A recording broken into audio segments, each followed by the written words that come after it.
तो इस फिल्म की शुरुआत में हमें मिन्हो नामी एक बहुत बड़े बिजनेसमैन को दिखाया जाता है जो हाल ही में बेल पर जेल से छूट कर आया है क्योंकि उसके ऊपर उसकी गर्लफ्रेंड किम के मर्डर का इल्जाम है। जेल से बाहर निकलते ही मिन्हो अपनी लॉयर को बुलाता है केस डिस्कस करने के लिए। लॉयर को ये केस लड़ने के लिए पूरी डिटेल्स चाहिए थी। वो मिन्हो से सवाल करती है कि आखिर उस दिन होटल में क्या हुआ था, किम कैसे मरी थी और उसका इल्जाम तुम तक कैसे आया, पुलिस को किसने कॉल की, मुझे सारी बातें डिटेल से बताओ। इन सवालों के जवाब देते हुए कहानी फ्लैशबैक में चली जाती है और दिखाया जाता है कि जिस दिन किम का मर्डर हुआ था उस दिन मिन्हू किम से मिलने के लिए एक होटल में गया था। मिन्हू ने बताया कि वो और किम तो बातें कर रहे थे कि अचानक मिन्हू ने इस होटल के बाहर पुलिस को देखा। मिन्हू ने कहा कि मैं घबरा गया था, मैं बस उस जगह से भागना चाहता था, लेकिन इससे पहले कि मैं वहां से चला जाता उस जगह पर कोई आदमी आ गया। उसने मेरे सर पे हमला किया जिससे मैं बेहोश हो गया। जब मैं होश में आया तो मैंने देखा कि किम वहां रूम में नहीं थी। मैं वॉशरूम में गया तो वहां किम की लाश पड़ी हुई थी। इससे पहले कि मैं कुछ समझ पाता पुलिस कमरे में आ गई और उन्होंने मुझे ही किलर समझ के अरेस्ट कर लिया। सीन प्रेजेंट में आते हैं। लॉयर मिन्हू की बात करते हुए कहते हैं, तुम 100% सच नहीं बोल रहे हो मिन्हू, मैंने पुलिस की फाइल भी देखी है और सारे इन्वेस्टिगेशन रिपोर्ट भी ली है। उस कमरे में किसी भी तीसरे इंसान के होने का कोई साइन नहीं था। मुझे प्लीज सच बताओ, जो तुम छुपा रहे हो मुझे वो सब भी जानना है। मिन्हू काफी देर खामोश रहता है। तब लॉयर उसे एक लड़के की पिक्चर दिखाते हैं और उससे पूछते हैं, क्या तुम इस लड़के को जानते हो, ये कुछ दिन पहले गायब हुआ था। पहले पहले तो मिन्हू ने इस पिक्चर को देखकर साफ उसे पहचानने से इनकार कर दिया, लेकिन जब लॉयर ने उससे कहा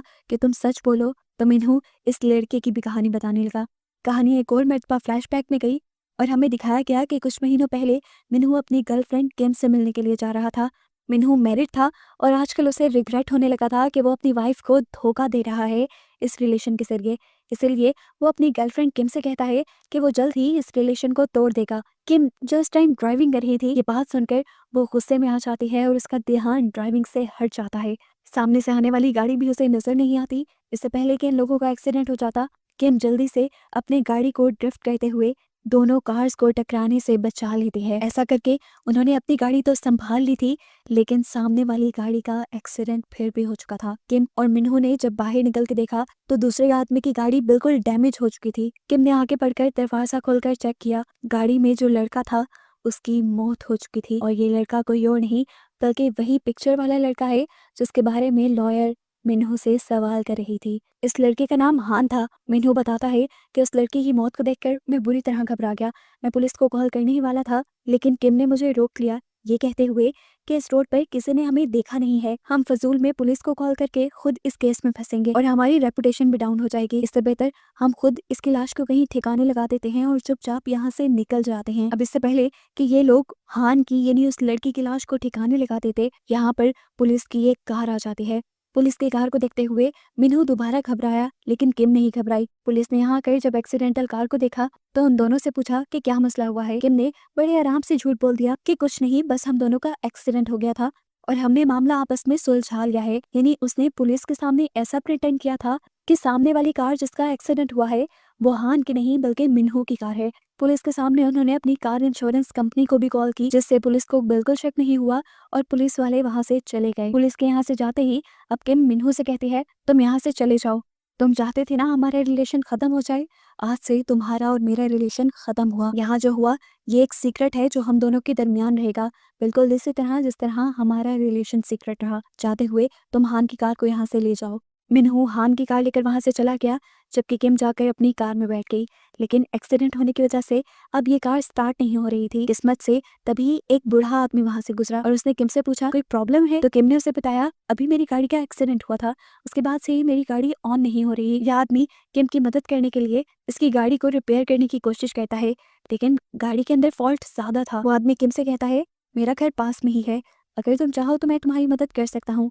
किम उसकी मदद लेने के लिए मान जाती है और वो बूढ़ा आदमी किम की गाड़ी को टक करके अपने घर ले आता है। काफी घंटों की मेहनत के बाद उस बूढ़े आदमी ने किम की गाड़ी को बिल्कुल ठीक कर दिया था। वो किम से कहता है, आपकी गाड़ी अब ठीक हो गई है, आप यहाँ से जा सकती हैं।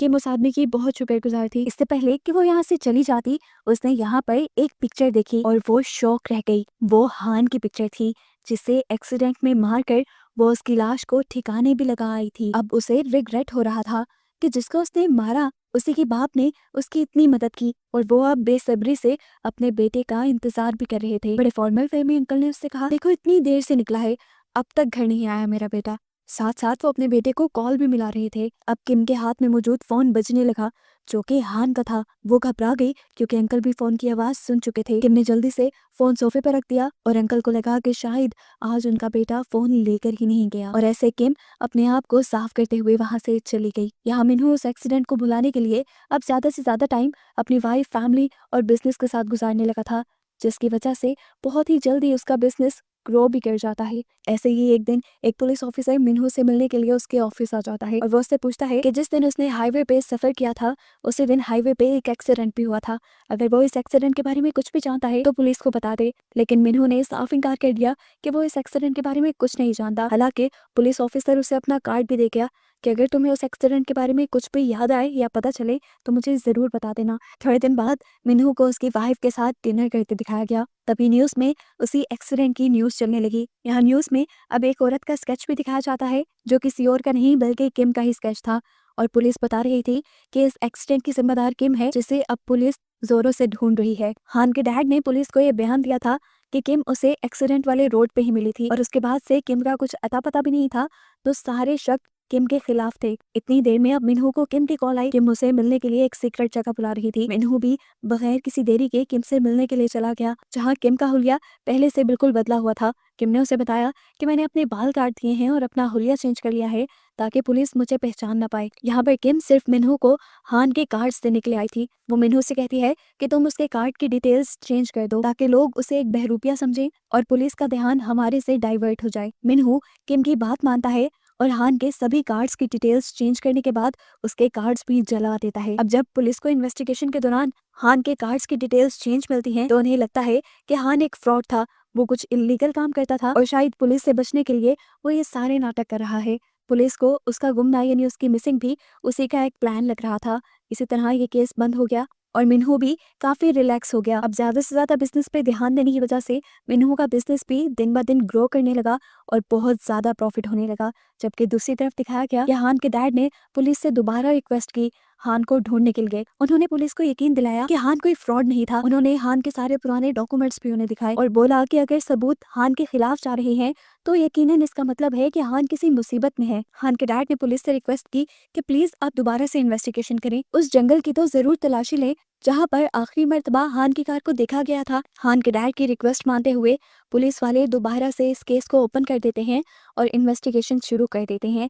यहाँ तक कि रात में जंगल की तलाशी के लिए भी निकल जाते हैं। पूरी रात जंगल में ढूंढने के बावजूद भी इन्हें कोई सबूत नहीं मिला। अगली सुबह हान के डैड जब घर वापस आए तो उन्होंने देखा कि उनकी वाइफ दरवाजे पे बेहोश पड़ी थी। शायद वो हान का रास्ता देखते देखते थक कर बेहोश हो गई थी। उन्होंने उठाकर अपनी वाइफ को जाकर कमरे में लिटाया।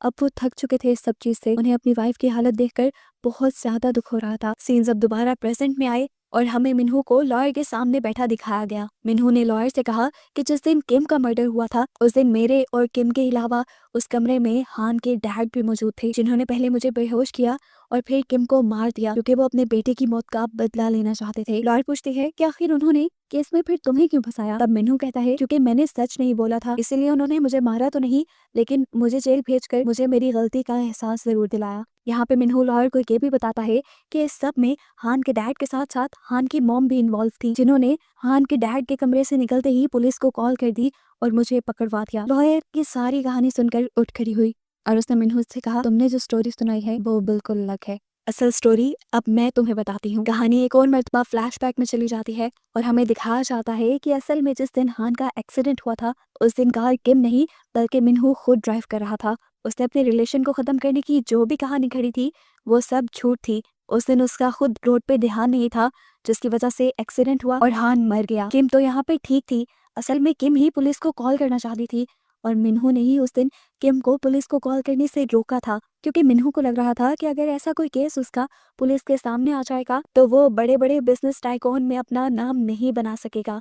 हालांकि किम को अपने नाम की कोई परवाह नहीं थी। वो मिन्हू ही था जिसने किम को ये करने पे मजबूर किया। यहाँ तक कि हान की लाश को छुपाने और ठिकाने लगाने तक का प्लान भी सारा मिन्हू का ही था। और मिन्हू इतना शातिर था कि उसने सारा प्लान इस तरीके से खेला कि खुद वो इस सारे केस से साइड पर रहा और सारी जगह किम फंसती गई। किम को तो खुद हान की मौत का कहीं ना कहीं बहुत दुख था। पुलिस भी किम के पीछे पड़ी हुई थी।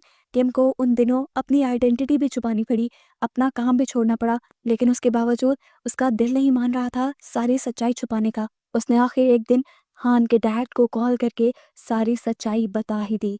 और जैसे ही ये बात मिन्हू को पता चली तो मिन्हू को बहुत ज्यादा गुस्सा आ गया और इसी गुस्से में असल में उसने किम की जान ले ली। अब क्योंकि वो हान के मर्डर के साथ साथ किम का भी मर्डर कर चुका था, इस सब में फंसना तो वो नहीं चाहता था। उसने अपने आप को भी चोट लगाई और वहां पे बेहोश हो गया और फिर ये सारा ड्रामा किया कि उसे जबरदस्ती उसकी दोस्त के मर्डर के केस में फंसाया जा रहा है। जैसे जैसे लॉयर की सारी स्टोरी मिन्हू को बता रही थी, मिन्हू का मुंह खुला का खुला रह गया था। वो हैरान था कि लॉयर को सारी सच्चाई कैसे पता है, हालांकि सारी सच्चाई तो मिन्हू ने कभी किसी को बताई ही नहीं। यहाँ लॉयर उससे कहती है, घबराने की बात नहीं मिस्टर मिन्हू, मैं आज भी आपके साथ हूँ और आपका केस लड़ने के लिए तैयार हूँ, लेकिन मुझे बता दें कि आखिर आपने हान और हान की कार को छुपाया कहाँ पे है। हान के पास अब दूसरी कोई चॉइस नहीं थी कुछ छुपाने की, इसलिए उसने लॉयर को सच बता दिया कि उसने हान की डेड बॉडी को उसकी कार के अंदर ही डालकर एक लेक में डुबा दिया था। यहाँ पर मिन्हू एक बहुत ही दर्दनाक कन्फेशन करता है कि जब मैं हान की गाड़ी को लेक के अंदर फेंकने गया था तो इस टाइम गाड़ी के अंदर हान जिंदा था। वो मुझसे अपनी जान की भीख मांग रहा था, लेकिन मैं रिस्क नहीं ले सकता था। अगर मैं उसे छोड़ देता तो मेरे पे केस बन जाते, इसीलिए मैंने उसे जिंदा ही पानी में फेंक कर मार दिया। मिन्हू की ये बात सुनकर तो लॉयर भी शॉक हो जाती है, क्योंकि ये बात उसे नहीं पता थी कि जब मिन्हू ने कार को लेक में डाला तो तब हान जिंदा था। उसे तो यही लगता था कि एक्सीडेंट में ही हान मारा गया होगा। लॉयर अब ये सोच रही थी कि मिन्हू कितना ज्यादा संगदिल है, अपने वफात के लिए उसने एक लड़के को मार दिया। अब लॉयर ने उसके सामने एक मैप रखा और उसे कहा कि मार्क करो वो जगह जहाँ पर तुमने हान की कार को धक्का दिया था। मिन्हू ने भी पेपर उठाकर वो जगह मार्क कर दी। मार्क करने के बाद लॉयर ने वो पेपर उठाया और अपना सामान इकट्ठा करने लगी। सामान इकट्ठा करने के बाद उसने मिन्हू से कहा, मिस्टर मिन्हू, मैं आपका केस नहीं लड़ सकती क्योंकि आपने मेरे से बहुत बड़ी सच्चाई छुपाई है कि वो लड़का तब जिंदा था जब आपने उसको छुपाया। ये कहकर वो उसके घर से बाहर निकल गई और अपनी कार स्टार्ट करके वहां से जाने ही लगी कि तभी उसकी कार का टायर वहां किसी खड्डे में फंस गया। उसकी कार अब आगे चल नहीं रही थी। बाहर मौसम भी इतना खराब था कि अगर बाहर रुका जाता तो शायद उनकी मौत ही हो जाती। मिन्हू यहाँ उससे कहता है कि अगर आप चाहें तो मेरे घर पे स्टे कर सकती हैं। इस टाइम ये लॉयर उसकी बात मान लेती है और उसके घर वापस आ जाती है। घर आने के बाद मिन्हू नोटिस करता है कि इस लॉयर के सिग्नेचर असली लॉयर से मैच नहीं कर रहे थे। मिन्हू अब कंफ्यूज हो गया और यहाँ पर कहानी में आया एक बहुत मजे का ट्विस्ट। असल में जो औरत यहाँ पर आई थी वो कोई लॉयर नहीं थी, बल्कि थी हान की मॉम, जो सिर्फ मिन्हू से उसका कन्फेशन लेने के लिए आई थी, ताकि वो सिर्फ ये जान सके कि असल में मिन्हू ने हान को और हान की कार को कहाँ छुपाया है। मिन्हू को जैसे ही इस बात का अंदाजा होता है तो वो फौरन हान की मॉम के ऊपर अटैक कर देता है। यहाँ इस हाथापाई में ये दोनों ही गिर जाते हैं और दोनों के ही सर पे चोट लगने की वजह से दोनों बेहोश हो जाते हैं। कुछ देर बाद सबसे पहले हान की मॉम को होश आता है। होश में आते ही उन्होंने यहाँ पे एक गन उठा ली अपना डिफेंस करने के लिए, लेकिन यहाँ मिन्हू एक और मर्तबा चला के दिखाता है और हान की मॉम से अपने ऊपर ये गोली चलवा लेता है और साथ ही पुलिस को भी कॉल कर देता है। इतनी देर में पुलिस जब यहाँ आई तो पुलिस को लगा कि हान की मॉम ने मिन्हू को मारने की कोशिश की है और इस तरह किलर मानते हुए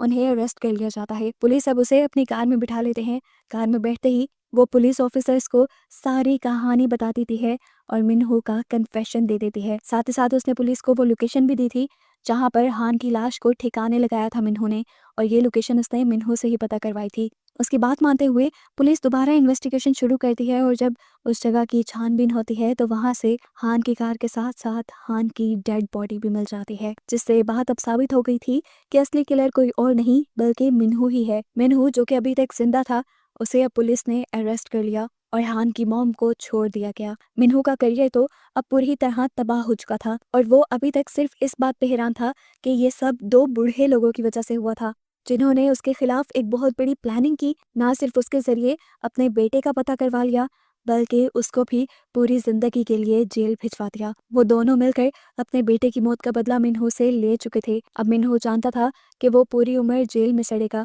आखिर में वो दोनों माँ बाप अपने बेटे हान की लाश को देखकर फूट फूट कर रो देते हैं और बस उन्हीं को दिखाते हुए ये कहानी यहाँ खत्म हो जाती है।